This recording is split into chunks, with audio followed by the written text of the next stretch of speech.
Hey, bonjour, bonsoir à tous, c'est Yota et j'espère que tout va bien chez vous. On connaît tous des séries IRL qui sont vraiment devenues iconiques, Breaking Bad, Casa de Papel, Stranger Things, Friends ou encore Game of Thrones. Mais ça c'est si on parle des séries pour adultes. Si on prend pour les séries jeunesse, on peut en citer quelques-unes encore. Les Sorciers de Waverly Place, Hannah Montana, Malcolm, Ma famille d'abord. Et toutes ces séries ont été extrêmement sympas.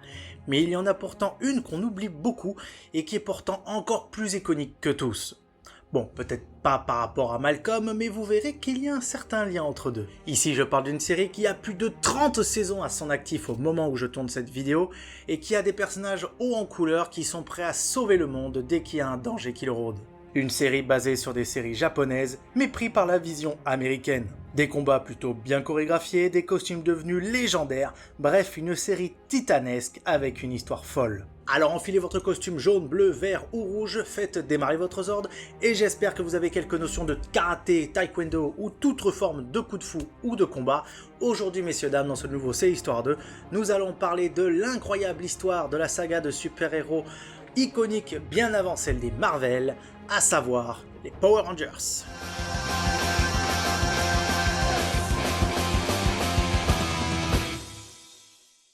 Power Rangers est une franchise de médias américaine avec, j'espère que vous êtes prêts, 30 saisons et pas moins de 973 épisodes. Ouais, ça fait beaucoup.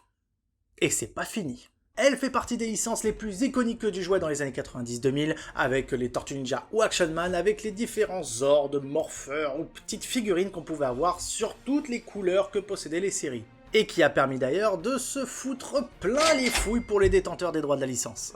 En parlant de justement, la licence en possède plusieurs au fur et à mesure des années. La série a été produite en premier lieu par Saban Entertainment, qui a été son détenteur jusqu'en 2001, après le rachat d'un bon gros morceau, le fameux Thanos d'Hollywood. Allez, je vais essayer de vous le laisser deviner. C'est tout simple, hein, franchement. Il est connu de tous, un gros rond, deux petits ronds, possédant Marvel, Lucasfilm, plein d'autres licences, la Fox, qui était capable de racheter presque Apple s'il fallait. Vous l'avez ? Vous l'avez pas. C'est bizarre si vous l'avez pas. Pour ceux qui seraient un petit peu durs de la feuille, en effet, les Power Rangers ont donc été rachetés par Walt Disney Company de 2001 à 2010, avant de revenir aux mains de l'homme à l'origine de cette équipe, qu'on présentera plus tard. Et enfin, c'est en 2019 que le géant du jouet Hasbro les rachète pour finir ce ping-pong de rachat. Les Power Rangers ont rapidement captivé le public avec leur mélange d'action, d'aventure et de moralité. La série est devenue un phénomène mondial, attirant des millions de téléspectateurs de tous âges à travers le monde. Elle a également donné lieu donc à une franchise de médias étendue, comprenant des séries télévisées, des films, des jeux vidéo, des jouets justement, et bien plus encore. Bref, c'est une licence culte à bien des égards. Mais comment a-t-elle été créée ? Voyons ça de suite.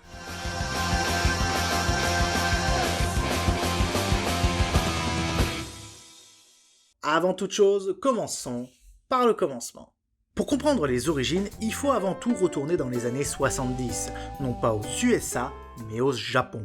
Durant ces années-là, une série télévisée japonaise apparaît sous le nom de Super Sentai. Elle met en scène des équipes de super-héros colorés, chaque membre portant un costume distinctif et ayant des pouvoirs spécifiques. Ces héros se battaient contre des forces du mal pour protéger la Terre. Cette série a eu un immense succès au pays du soleil levant et nous a permis d'avoir des séries dérivées telles que Maskman ou Bioman pour nous français, avec laquelle nous avons eu de belles musiques dans les oreilles.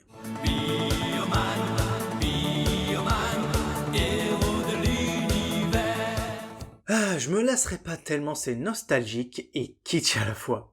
Quelques années après, un producteur américain découvre l'univers fascinant des Super Sentai. Et fasciné comme tout, il va tout faire pour l'exploiter et l'exporter dans les pays occidentaux. Cet homme s'appelle Haim Saban. Et si vous ne connaissez pas cette personne, c'est normal.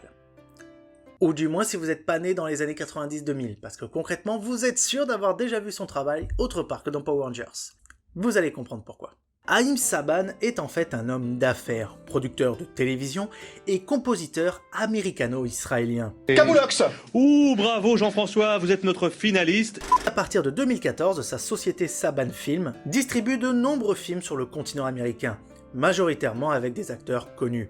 Après une enfance en Égypte et une autre partie en Israël, il décide d'émigrer en France où il connaît ses premiers succès en tant que producteur de disques, notamment de bandes originales de séries télévisées dont certaines sont toujours aussi cultes aujourd'hui. Vous voulez des preuves? Alors attendez, il a fait donc la BO de Goldorak, Bord de Goldorak, voici la légende. Ulysse 31, Ulysse, face au mal, face au Jace et les Conquérants de la Lumière, héros, le monde t'attend, fier et combattant, tu défies les méchants. Starkey et Hutch,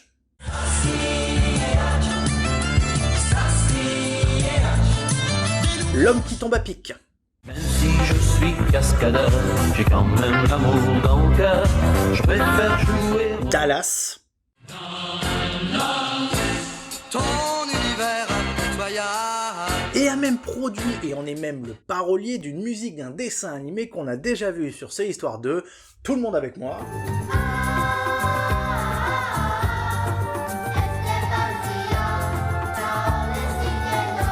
Bref, cet homme a du talent pour mettre les plus belles musiques de notre enfance. Putain, il est fort ce con.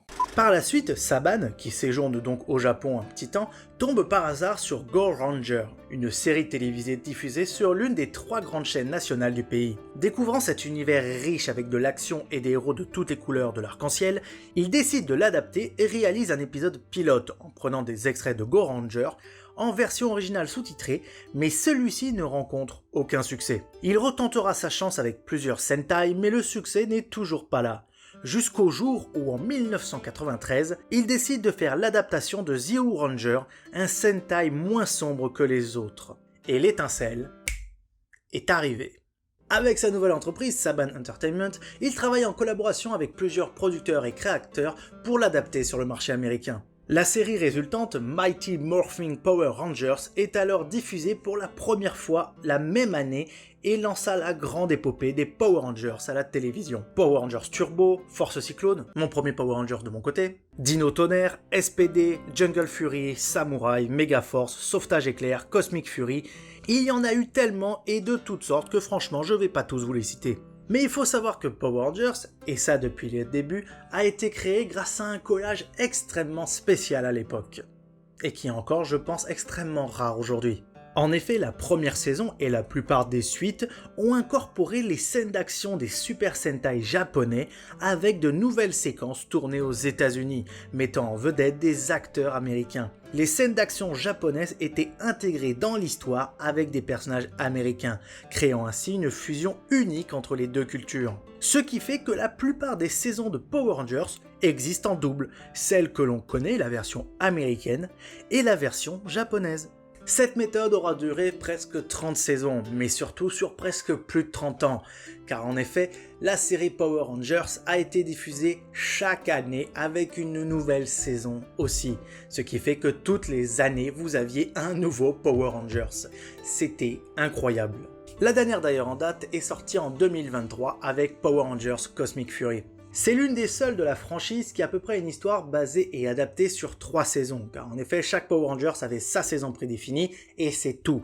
Tu pouvais les revoir vite fait dans quelques épisodes des prochains après Power Rangers, mais c'est tout. Et c'est d'ailleurs aussi l'une des seules, Cosmic Fury je parle, à avoir été, si mes sources sont exactes, transférée directement sur Netflix.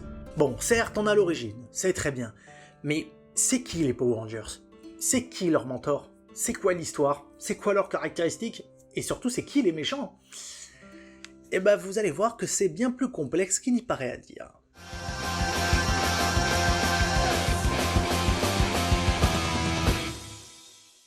Si vous suivez mes C'est l'histoire 2 depuis le début, c'est vrai qu'à chaque fois, j'essaye quand même de vous présenter l'histoire et les personnages, ou du moins une petite partie de personnages quand il y en a beaucoup. Mais là, c'est encore plus complexe, parce qu'en effet, là, on parle de 30 saisons, et on parle presque de 30 Power Rangers, ou du moins groupes de Power Rangers différents, et de méchants différents, de mentors différents, d'histoires différentes. Donc autant vous dire, c'est beaucoup trop compliqué cette fois-ci de vous faire un résumé vraiment global en prenant une saison particulière. Donc en gros, c'est pas possible. Excusez, c'est pas possible. C'est pas possible, vous connaissez bien cette phrase, c'est pas possible. Alors ça sera pas possible. Mais en gros, Si on prend vraiment les grandes lignes de comment faire un Power Rangers, on pourrait faire ce résumé-là. Il y a donc des méchants, souvent extraterrestres, qui arrivent sur la Terre pour prendre le contrôle et régner sur le monde ou l'univers, ou plus encore. Pour les combattre, de jeunes hommes et femmes sont alors recrutés ou choisis pour devenir une équipe de super-héros, à savoir les Power Rangers. Grâce à leurs facultés / pouvoirs spéciaux, ils sont capables de vaincre une armée de méchants entière. Et quand le combat ou la menace augmente, ils peuvent compter sur l'arrivée de nouvelles armes comme les Zords ou une amélioration de leurs super pouvoirs, ou même l'aide d'un nouveau membre plus fort encore pour terminer le combat et ainsi sauver le monde. Dans les grandes lignes. Mais si vous avez ça, vous avez potentiellement un Power Rangers ou un Sentai.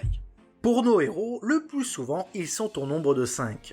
Dans ces 5, 3 couleurs se retrouvent dans la plus grande partie des saisons. Le Ranger rouge, majoritairement le leader de l'équipe d'ailleurs, le Ranger jaune et le Ranger bleu. Mais il y a aussi le vert, le blanc, le noir, le violet ou le rose qui peuvent être aussi présents. Pour se transformer, ils ont des morpheurs, des sortes de petits boîtiers ou tout autre type d'objet, leur permettant d'enfiler leur costume pour se lancer donc dans la bataille. Voilà, ça c'est donc les grandes lignes de Power Rangers. Je vous ai dit, cette partie-là, elle est hyper rapide cette fois-ci. Parce que tout bonnement, là, si vous prenez ça, tout ce que je vous ai dit, et que vous regardez une série qui pourrait faire penser à un Power Rangers, si tout est réuni, vous avez potentiellement un Sentai-like ou donc un Power Rangers. Voilà, ça dépend si vous êtes dans la licence ou pas.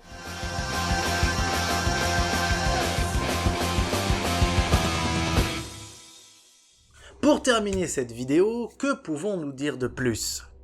Si vous êtes un peu familier de l'univers de Power Rangers, vous êtes sûr, et j'en suis même certain, que vous connaissez le nom de Jason David Frank, qui n'est autre que le Brad Pitt de l'univers des Rangers. Et clairement, vous êtes sûr de l'avoir déjà vu au moins 6 à 7 fois dans les saisons de Power Rangers. Introduit au cours de la saison 1 de Power Rangers, l'acteur jouant Tommy Oliver, le fameux Power Ranger vert, est rapidement devenu en effet l'un des personnages favoris des fans, voire peut-être le favori. Probablement grâce d'ailleurs à son costume vert et doré qui est bien plus stylé que celui de ses camarades de jeu, et à son Zord dragon très cool. Et ça je ne peux que le valider. Mais il faut savoir que Jason, ou du moins son personnage, n'était pas censé à l'origine être un personnage régulier de la série. Son arc de plusieurs épisodes, qu'il a initialement vu passer de méchant ranger sous l'emprise de Rita à un membre de l'équipe, n'aurait en effet pas dû s'étendre au-delà d'une quinzaine d'épisodes. Mais les fans ont tellement apprécié ce Power Rangers vert qu'ils ont envoyé des tonnes de courriers à Saban, qui a fini par intégrer Tommy à l'intrigue de manière permanente. Et quand je vous dis permanent, c'est pas des blagues, c'est clairement réel, puisqu'en effet, Jason David Frank détient le record du nombre de fois où il est apparu dans la saga Power Rangers, avec plus d'apparitions que tous les autres réunis, c'est-à-dire plus de 200 épisodes. Combien ? En tout, il aura joué même d'ailleurs plus de 7 Power Rangers différents. Et dans l'ordre, nous avons donc le Ranger vert, le Ranger blanc, le Ranger ninja blanc, le Ranger Zeo rouge, le Turbo Ranger rouge, le Ranger Dino Tonnerre noir et le Ranger Mega Force vert.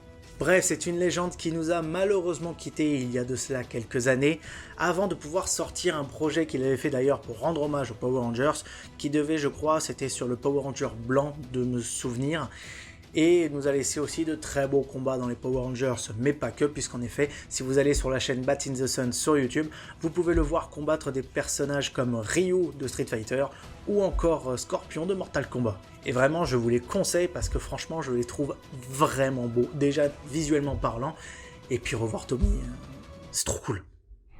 Welcome to my nightmare.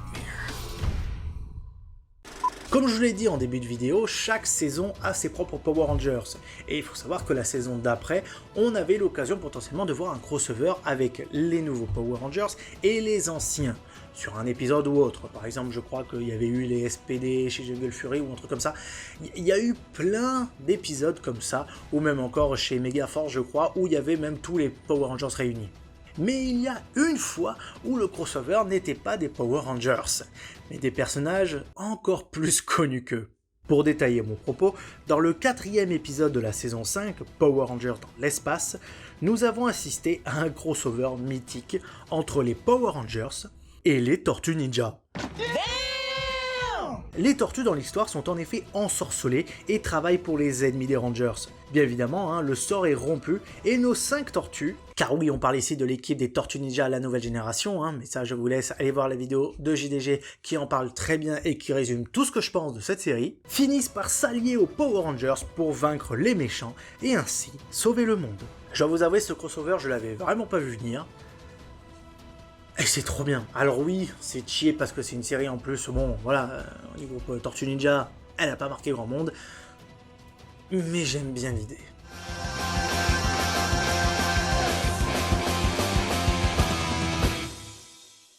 En conclusion, les Power Rangers sont bien plus que des justiciers en collants colorés qui combattent le mal. Leur histoire nous rappelle l'importance de l'unité, de la diversité et du courage. À travers les décennies, ces héros ont inspiré des générations entières à croire en elles-mêmes et à défendre ce en quoi elles croient. Que vous soyez fan de la première heure ou que vous veniez tout juste de découvrir cet univers, souvenez-vous toujours que même dans les moments les plus sombres, il y aura toujours un héros en vous, prêt à sauver le monde.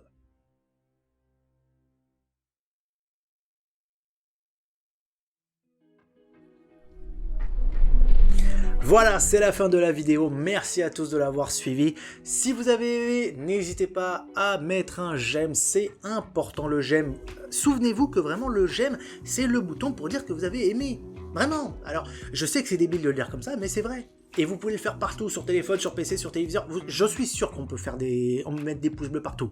Donc faites-le si vous avez aimé, ça me ferait vraiment plaisir. N'hésitez pas à mettre en commentaire votre avis sur le Power Rangers. Et si vous êtes arrivé d'ailleurs jusqu'au bout, mes petits filous, n'hésitez pas à mettre... Qu'est-ce qu'on peut mettre? Eh ben j'ai envie de mettre Tommy Oliver. Voilà, pour rendre hommage à notre cher Jason, parti trop tôt. N'hésitez pas à le mettre en commentaire et à donner votre avis ou à vous rappeler, à parler de nostalgie. La partie commentaire est là pour ça. Et surtout, n'hésitez pas à partager la vidéo, que ce soit sur Thread, Instagram, Facebook, TikTok, X. N'hésitez pas à partager là-bas et d'ailleurs, allez m'y retrouver là-bas. J'essaye souvent de poster quelques petits extraits par-ci par-là ou des petites vidéos drôles ou de parler de mon travail de monteur vidéo et de créateur UGC en freelance digital nomade. Donc allez-y, vous ne serez pas déçus. Et enfin... Je sais qu'il y a beaucoup de gens qui regardent mes vidéos, mais qui ne sont toujours pas abonnés, et vous êtes en grand nombre d'après les statistiques. Alors, si vous voulez me soutenir et continuer à voir les prochaines vidéos ou aller voir les anciennes, n'hésitez pas à vous abonner et à mettre la cloche pour recevoir toutes les notifications. Ça me ferait vraiment plaisir que vous fassiez ça. C'était Yota en direct de la toile, et moi je vous dis à bientôt sur ma chaîne YouTube. Ciao!